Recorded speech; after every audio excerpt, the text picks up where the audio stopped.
직업상담사 2급 초단기 합격 비법 1차 시험 합격만을 목표로 제작된 내용입니다. CBT 보고문제 출제 내용을 추가로 반영해서 업데이트했습니다. 관련 자료나 링크는 동영상 아래에 정보창과 고정 댓글에 넣어두겠습니다. 도움이 되셨다면 좋아요, 구독 부탁합니다. 노동 공급 탄력성입니다. 먼저 노동 공급의 결정 요인이요. 역시 임금이 제일 중요합니다. 월급 많이 주면 일하러 더 많이 나갑니다. 그 다음 인구에 관련한 두 가지 요인이 있어요. 인구 동태와 경제활동 참가율이요. 즉 일할 만한 사람이 몇 퍼센트가 존재하는가라는 인구 동태와 그 몇 퍼센트의 사람들이 몇 퍼센트가 일하러 나가는가 하는 경제활동 참가율, 이 두 가지가 인구에 관련한 두 가지 요인이고요. 나머지 노동에 관련한 세 가지가 있습니다. 첫 번째 노동의 질이 얼마나 훌륭한가, 예를 들면 교육 정도 같은 거에 해당하고요. 노동 시간 얼마나 길게 일하는가, 노동 강도 얼마나 세게 일하는가, 이 세 가지요. 예를 들어서 노동의 질이라는 건 결국 노동인구가 얼마나 교육을 잘 받았는지, 얼마나 좋은 동기나 사기를 가지고 있는지 이런 거에 해당하는 일입니다. 즉 노동 3요인은 얼마나 일을 잘하는가, 얼마나 일을 길게 하는가, 얼마나 일을 세게 하는가, 이 세 가지에 해당된다고 보면 돼요. 노동 공급 요인과 관련 없는 거예요. 노동 생산성, 그 다음에 노동의 대체 가능성, 이런 것들은 노동을 생산의 지금 수단으로 보고 있는 거죠. 그러니까 노동 수요의 관점입니다. 노동 공급에 관련이 있다. 오답에 해당합니다. 임금의 상승은요, 대체 효과 구간이요, 요만큼에 해당됩니다. 대체 효과 구간에서는 공급을, 노동시간을 증가시킵니다. 공급을 증가시키죠. 그래서 그래프가 우상향하게 돼요. 하지만 소득 효과 구간에서는 오히려 임금이 올라가면 노동 공급을 감소시킵니다. 근로소득세는 소득효과, 대체효과의 크기가 정확하게 알려져 있지 않아요. 그러니까 노동 공급의 증감을 알 수 없습니다. 비근로소득의 감소는 노동 공급을 증가시키죠. 토요일날 로또 떨어진 거 확인이 되면 월요일날 출근하러 갑니다. 비근로소득이 감소되면 노동 공급 증가시킵니다. 레저 수요의 증가는 노동 공급을 감소시키죠. 바로 이 영역입니다. 레저의 수요가 증가하면 노동 공급이 바로 감소됩니다. 노동 공급 탄력성의 결정 요인이요. 경제활동 참가 결정 요인, 노동시간 결정 요인, 노동의 이동 결정 요인, 즉 노동의 이동 용이성을 얘기하는 거예요. 노조의 단체 교섭력, 그리고 산업구조 변화, 여성 취업기회 창출 가능성 여부, 굉장히 많은데 이거를 한 가지 주제로 묶어내기가 쉽지 않아요. 자, 오히려 공부를 할 때는 오답에 집중하는 게 훨씬 좋습니다. 노동 생산성의 변화나 노동의 대체 가능성은 노동 수요에 관련한 내용입니다. 노동 생산성의 변화나 노동의 대체 가능성, 노동 공급 탄력성 혹은 노동 공급과 아무 관련이 없는 오답에 해당합니다. 노동 공급 탄력성이요.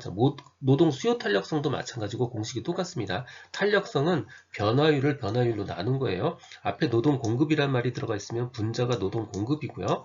노동 수요란 말이 들어있으면 분자가 노동 수요예요.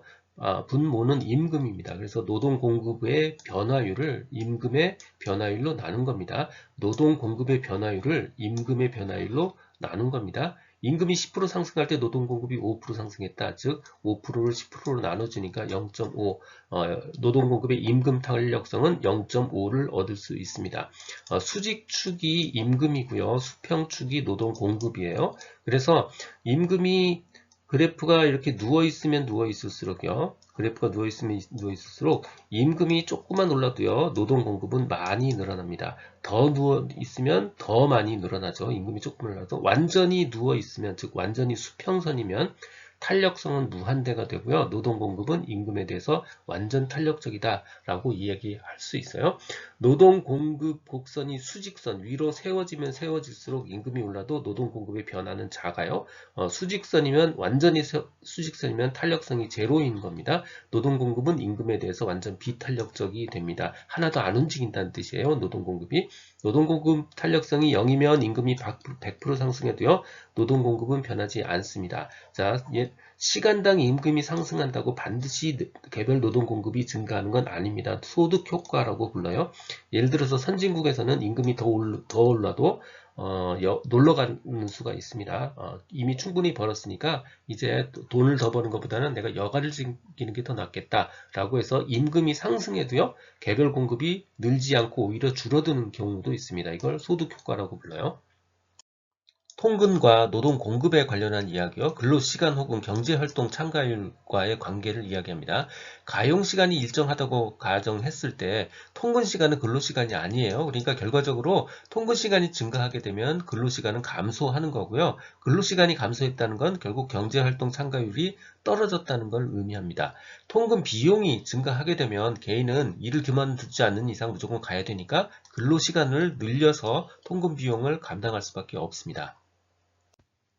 듣고 계신 강의는 직업상담사 2급 초단기 합격 비법의 핵심 이론 파트입니다. 교재에는 2002년부터 지금까지 20여 년간의 모든 문제를 분석해서 2200여 개의 필요한 모든 문제를 주제별로 모았습니다. 이론서와 문제집을 한 권으로 완성한 문제 기반 학습지입니다. 이 한 권만으로도 완벽한 수험 준비가 될 수 있도록 했습니다. 동영상 아래 댓글에 구매 링크를 넣어드렸습니다. 소득효과 대체 효과 중 먼저 소득효과입니다. 자, 기억하기 쉽게요. 소득이 많이 생겨서 이제 배가 불러진 상태다 이렇게 생각하시면 돼요. 소득효과, 소득이 많이 생겨서 배가 불렀다 이렇게 생각하시면 됩니다. 후방 굴절형 노동 공급 곡선의 특징을 가지고 있습니다. 처음에 임금이 상승함에 따라서 노동 공급이 점점 늘어요. 하지만 어느 순간이 되면 바로 굴절이 되고요. 앞으로 전진하지 못하고 뒤쪽으로 후방으로 굴절이 되죠. 바로 이런 특성 때문에 후방 굴절형이라고 부릅니다. 임금이 어느 정도 수준 이상 오르면 그 이후에 임금이 오를수록 오히려 노동 공급이 감소되는 현상을 말합니다. 경제 성장과 더불어서 근무 시간 외 근무 수당이 증가함에도 불구하고, 즉 임금이 더 올랐음에도 오르고 있음에도 불구하고 근로자들이 휴일 근무나 잔업 처리를 기피하는 현상, 즉 노동 시간을 줄이는 현상이 점점 늘어나고 있는 것을 말하는 거고요. 근로시간 연장 혹은 일정량 이상의 노동을 기피하는 풍조가 점차 확산되는 경향이 있습니다. 소득효과요. 소득이 충분했을 때 임금이 오르면 여가를 늘리고 노동시간을 줄이는 효과, 이게 소득효과입니다. 소득효과가 더 크면요, 결국 노동 공급이 감소합니다. 노동을 줄여요. 소득효과가 더 크면 결국 노동 공급을 감소하게 되고요. 결국 임금이 올랐는데 노동 공급이 줄죠. 노동시간이 줄죠. 그러니까 결국 곡선이 후방으로 굴절됩니다. 하방으로 굴절되는 게 아니고 후방으로 굴절되게 됩니다. 비노동 수익이요. 이거 예를 들어서 로또요. 로또는 소득 효과만 있는 거기 때문에 노동 공급이 감소됩니다. 로또 맞아서 너무 신난다, 일하러 가자 이런 사람 없어요. 노동 공급이 감소됩니다. 대체 효과입니다. 전 페이지에서는 소득 효과가 대체 효과보다 큰 구간, 바로 요 구간을 다뤘고요. 지금은 대체 효과가 소득 효과보다 큰 구간, 바로 요 구간을 다룹니다. 소득이 충분하지 않을 때요, 임금이 낮은 수준에 있죠. 소득이 충분하지 않을 때고요. 임금이 오르면 여가의 기회비용도 같이 올라가니까 노동시간을 더 늘리려는 효과가 나옵니다. 임금 상승은 여가의 기회비용을 높이고요. 그로써 근로에 대한 선호가 증대되고요. 결국 노동 공급이 증가됩니다. 개인의 노동 공급은 임금 상승의 대체 효과가 소득 효과보다 큰 구간입니다. 자, 월급이 오르면 결국 일을 더 한다. 월급이 오르면 노동 공급을 증가시킨다 라는 말은 되게 쉽죠. 어렵지 않습니다. 근데 이 사이에 꼭 들어가는 말이 뭐냐면 여가의 기회비용이 올라간다라는 뜻입니다. 자, 여가의 기회비용이란 결국은 여가 시간을 기회 삼아서 일을 했을 때 얻는 소득을 의미하는 거예요. 여가 시간을 기회 삼아서 일을 했을 때 얻는 소득은 결국 월급이 오르면 요 소득은 무조건 같이 올라요.